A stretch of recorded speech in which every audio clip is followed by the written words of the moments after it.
The story starts in Libya in 2011, where I used to be a foreign news producer. So I was in Libya for the fall of what turned out to be the fall of Gaddafi's regime. The rebels were coming into Tripoli, there was gunfire in the air. We got into Gaddafi's compound and we're there with the Gaddafi's tent, which had been burnt. Rebels are firing their guns in the air. There's a couple of times in my life where I felt like I'm in the middle of history. This feels like an amazing place. And I got my phone out and I called my parents. I was like, I just want to get them to hear like all the guns going off, this kind of amazing moment. And I got my mum on the phone and I spoke to her and I was like, look, listen to this is amazing. And then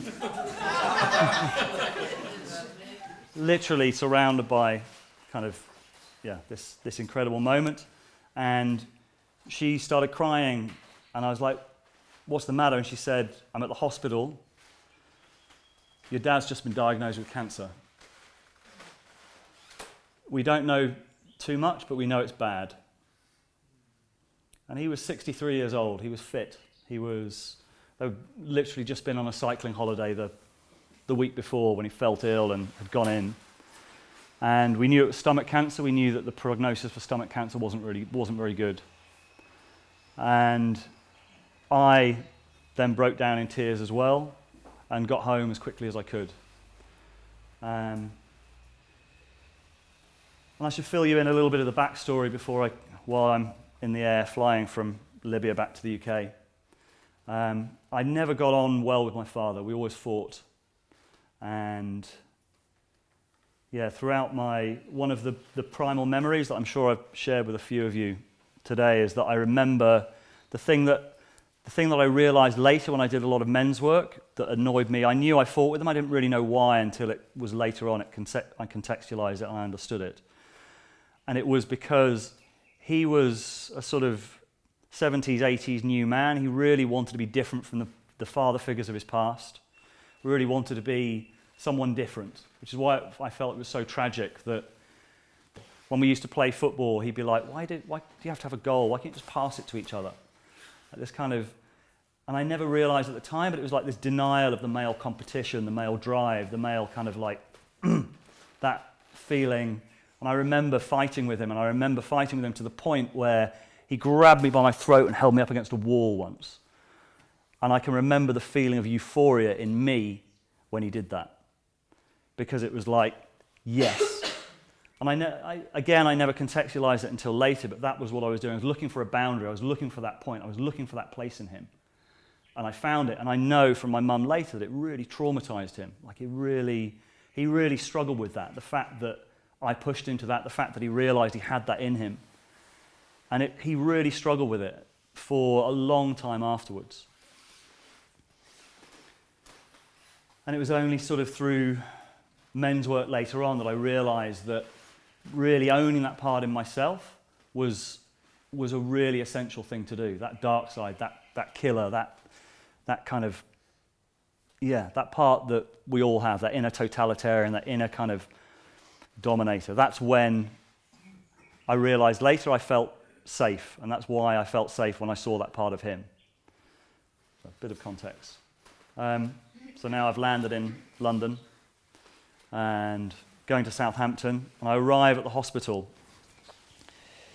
and I see my father and I go up to him and I just embrace him. And I keep embracing him. And my friend who's brought me to the hospital realizes after about 5 minutes of this hug that he's in the presence of something really special.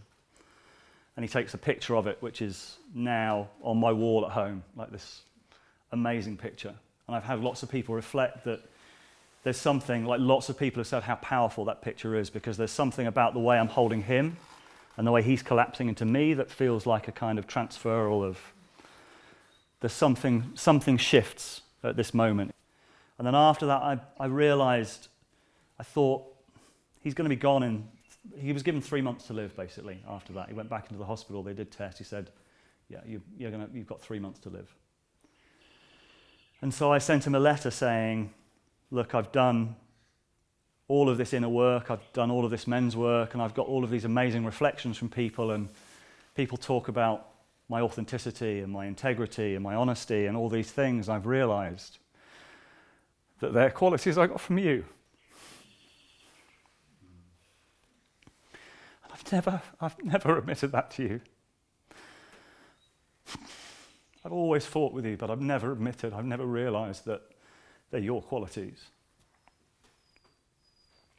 And it really moved him getting this letter.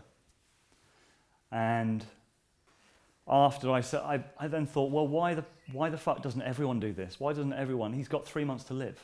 So I then got in touch with all of his friends from every period of his life. I got in touch with the family. I said, look, he hasn't got long to live. So if you've got anything to say, you might as well say it now. And these letters started coming in. And he got very sick, and my mum ended up sort of reading a lot of them to him in his bed. And there was all of this amazing stuff. What was extraordinary is that he viewed himself as a failure. His core wound was that he believed that he was a failure, that he'd never really achieved anything.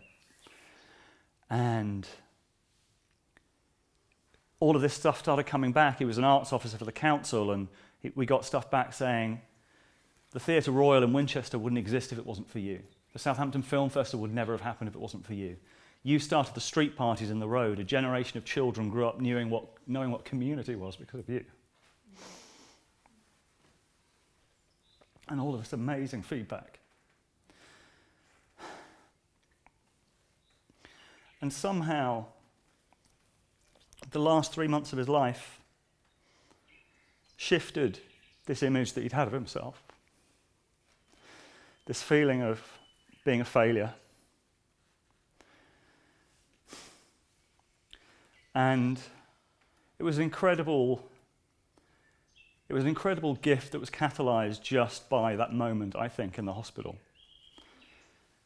That healing, that moment of connection. And I don't fully understand it, but I believe that, and I'm sure that would never have happened if I hadn't been able to heal that place in myself that was still in conflict with him. The work that I'd done, this kind of work, the men's work. We were all there when he died, just before Christmas 2011. And it was an incredibly emotional moment. It was an incredibly emotional time. It was an incredible cathartic time. It was an incredible precious time for us as a family. And I've told this story before, and I think it's one of the most precious periods of my life. It's one of the most precious things I've ever been involved with. And for me, it just shows the magic of this kind of work, the magic of the inner work, and how it can catalyze amazing changes in the outside world. And usually this is where the story ends. But that's not where the story ends. Because I realized afterwards I'd internalized his image of himself. That up until this age of, 36, when he died, I believed him. I believed his image of someone who was a failure. And so that period of getting all these reflections and realizing all of this amazing stuff my dad had done. By the time he was my age, he had 3 kids. He'd created an art centre in Southampton. He created the Southampton Film Festival. He'd say he'd done this incredible stuff by the time he was my age. And it completely shifted. That was really tough. To then realize that this guy that I thought was a failure had achieved far more than I had at that age. And so the next 5 years have been an incredible up and down journey for myself. To Michael. Thank you.